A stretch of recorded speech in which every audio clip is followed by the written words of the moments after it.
بسم اللہ الرحمن الرحیم۔ شروع اللہ کا نام لے کر جو بڑا مہربان نہایت رحم والا ہے۔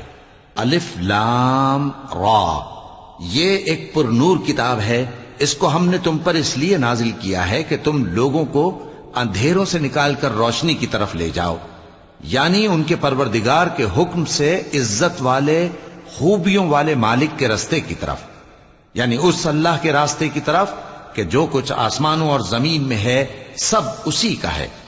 اور ان کافروں کے لیے عذاب شدید کی وجہ سے تباہی اور بربادی مقدر ہے، جو آخرت کے مقابلے میں دنیاوی زندگی کو پسند کرتے اور لوگوں کو اللہ کے راستے سے روکتے اور اس میں کجی چاہتے ہیں۔ یہ لوگ بڑے دور کی گمراہی میں ہیں، اور ہم نے کوئی پیغمبر نہیں بھیجا مگر وہ اپنی قوم کی زبان بولتا تھا تاکہ انہیں احکام الہی کھول کھول کر بتا دے۔ پھر اللہ جسے چاہتا ہے گمراہ رہنے دیتا ہے اور جسے چاہتا ہے ہدایت دیتا ہے، اور وہ غالب ہے، حکمت والا ہے۔ اور ہم نے موسیٰ کو اپنی نشانیاں دے کر بھیجا کہ اپنی قوم کو تاریکیوں سے نکال کر روشنی میں لے جاؤ اور ان کو اللہ کے دن یاد دلاؤ، اور اس میں ان لوگوں کے لیے جو صابر و شاکر ہیں نشانیاں ہیں۔ اور جب موسیٰ نے اپنی قوم سے کہا کہ اللہ نے جو تم پر مہربانیاں کی ہیں ان کو یاد کرو، جبکہ اس نے تم کو فرعون کی قوم سے رہائی بخشی، وہ لوگ تمہیں برے برے عذاب دیتے تھے اور تمہارے بیٹوں کو مار ڈالتے تھے اور تمہاری لڑکیوں کو زندہ رہنے دیتے تھے، اور اس میں تمہارے پروردگار کی طرف سے بڑی آزمائش تھی۔ اور جب تمہارے پروردگار نے تم کو آگاہ کیا کہ اگر شکر کرو گے تو میں تمہیں زیادہ دوں گا، اور اگر ناشکری کرو گے تو یاد رکھو کہ میرا عذاب بھی سخت ہے۔ اور موسیٰ نے صاف صاف کہہ دیا کہ اگر تم اور جتنے اور لوگ زمین میں ہیں سب کے سب ناشکری کرو تو بھی اللہ بے نیاز ہے، قابل تعریف ہے۔ بھلا تم کو ان لوگوں کے حالات کی خبر نہیں پہنچی جو تم سے پہلے تھے، یعنی نوح اور عاد اور سمود کی قوم اور جو ان کے بعد تھے، جن کا علم اللہ کے سوا کسی کو نہیں۔ جب ان کے پاس ان کے پیغمبر نشانیاں لے کر آئے تو انہوں نے اپنے ہاتھ ان کے منہوں پر رکھ دیے کہ خاموش رہو، اور کہنے لگے کہ ہم تو تمہاری رسالت کو تسلیم نہیں کرتے، اور جس چیز کی طرف تم ہمیں بلاتے ہو ہم کو اس میں بھاری شک ہے۔ ان کے پیغمبروں نے کہا، کیا تم کو اللہ کے بارے میں شک ہے جو آسمانوں اور زمین کا پیدا کرنے والا ہے؟ وہ تمہیں اس لیے بلاتا ہے کہ تمہارے گناہ بخشے اور ایک مدت مقرر تک تم کو مہلت دے۔ وہ بولے کہ تم تو ہمارے ہی جیسے آدمی ہو، تمہارا یہ منشا ہے کہ جن چیزوں کو ہمارے بڑے پوجتے رہے ہیں ان کے پوجنے سے تم ہمیں روک دو، تو اچھا کوئی کھلی دلیل لاؤ، یعنی معجزہ دکھاؤ۔ پیغمبروں نے ان سے کہا کہ ہاں ہم تمہارے ہی جیسے آدمی ہیں، لیکن اللہ اپنے بندوں میں سے جس پر چاہتا ہے نبوت کا احسان کرتا ہے، اور ہمارے اختیار کی بات نہیں کہ ہم اللہ کے حکم کے بغیر تم کو تمہاری فرمائش کے مطابق معجزہ دکھائیں۔ اور اللہ ہی پر مومنوں کو تو بھروسہ رکھنا چاہیے، اور ہم کیوں اللہ پر بھروسہ نہ رکھیں حالانکہ اس نے ہم کو ہمارے دین کے سیدھے رستے بتائے ہیں، اور جو تکلیفیں تم ہم کو دیتے ہو اس پر ہم صبر کریں گے، اور اہل توکل کو تو اللہ ہی پر بھروسہ رکھنا چاہیے۔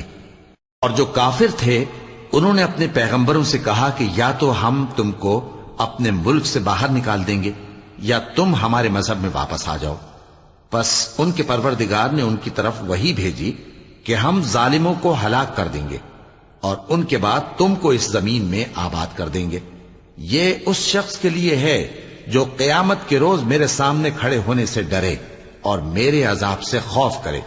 اور پیغمبروں نے اللہ سے فتح چاہی اور ہر سرکش ضدی نامراد رہ گیا۔ اس کے پیچھے دوزخ ہے اور اسے پیپ والا پانی پلایا جائے گا، وہ اس کو گھونٹ گھونٹ کر کے پیے گا اور گلے سے نہیں اتار سکے گا، اور ہر طرف سے اسے موت آ رہی ہوگی مگر وہ مرنے میں نہیں آئے گا، اور اس کے بعد سخت عذاب ہوگا۔ جن لوگوں نے اپنے پروردگار سے کفر کیا ان کے اعمال کی مثال راکھ کی سی ہے کہ آندھی کے دن اس پر زور کی ہوا چلے جو اسے اڑا لے جائے۔ اسی طرح جو کام وہ کرتے رہے ان پر ان کو کچھ قابو نہ ہوگا۔ یہی تو پرلے سرے کی گمراہی ہے۔ کیا تم نے نہیں دیکھا کہ اللہ نے آسمانوں اور زمین کو تدبیر سے پیدا کیا ہے؟ اگر وہ چاہے تو تم کو نابود کر دے اور تمہاری جگہ نئی مخلوق پیدا کر دے، اور یہ اللہ کو کچھ بھی مشکل نہیں۔ اور قیامت کے دن سب لوگ اللہ کے سامنے کھڑے ہوں گے تو غریب پیروکار بڑے بن بیٹھنے والوں سے کہیں گے کہ ہم تو تمہارے پیرو تھے، کیا تم اللہ کا کچھ عذاب ہم پر سے دفع کر سکتے ہو؟ وہ کہیں گے کہ اگر اللہ ہم کو ہدایت کرتا تو ہم تم کو ہدایت کرتے۔ اب ہم گھبراہٹ ظاہر کریں یا صبر کریں، ہمارے حق میں برابر ہے، کوئی جگہ رہائی کی ہمارے لیے نہیں ہے۔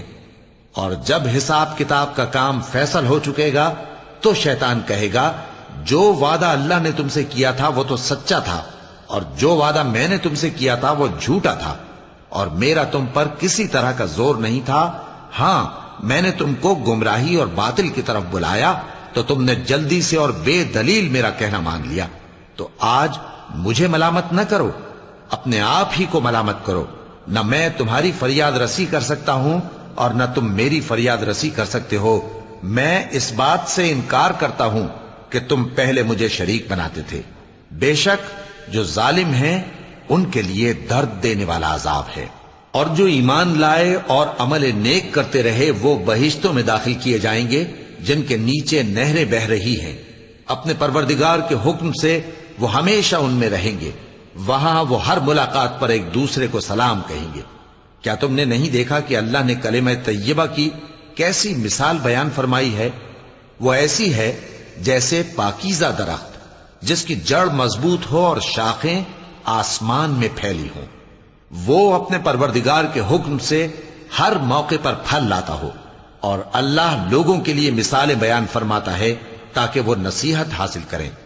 اور ناپاک بات یعنی غلط عقیدے کی مثال ناپاک درخت کی سی ہے کہ وہ زمین کے اوپر ہی سے اکھیڑ کر پھینک دیا جائے، اس کو ذرا بھی قرار و ثبات نہیں۔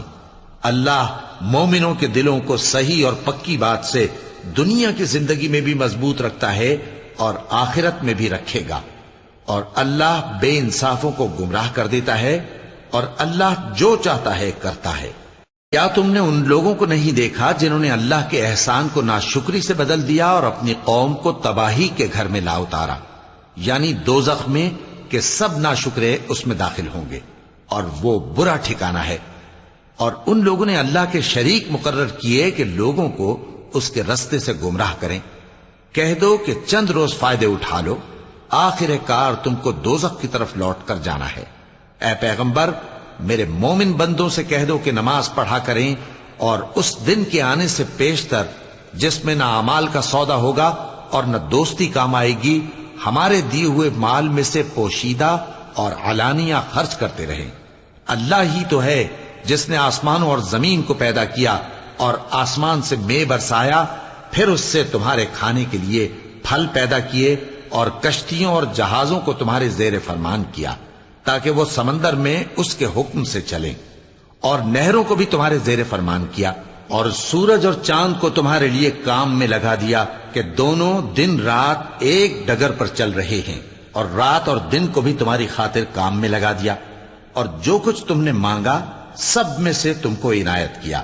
اور اگر اللہ کے احسان گننے لگو تو شمار نہ کر سکو، مگر لوگ نعمتوں کا شکر نہیں کرتے۔ کچھ شک نہیں کہ انسان بڑا بے انصاف ہے، ناشکرا ہے۔ اور جب ابراہیم نے دعا کی کہ اے میرے پروردگار، اس شہر کو لوگوں کے لیے امن کی جگہ بنا دے، اور مجھے اور میری اولاد کو اس بات سے کہ بتوں کی پرستش کرنے لگیں بچائے رکھیو۔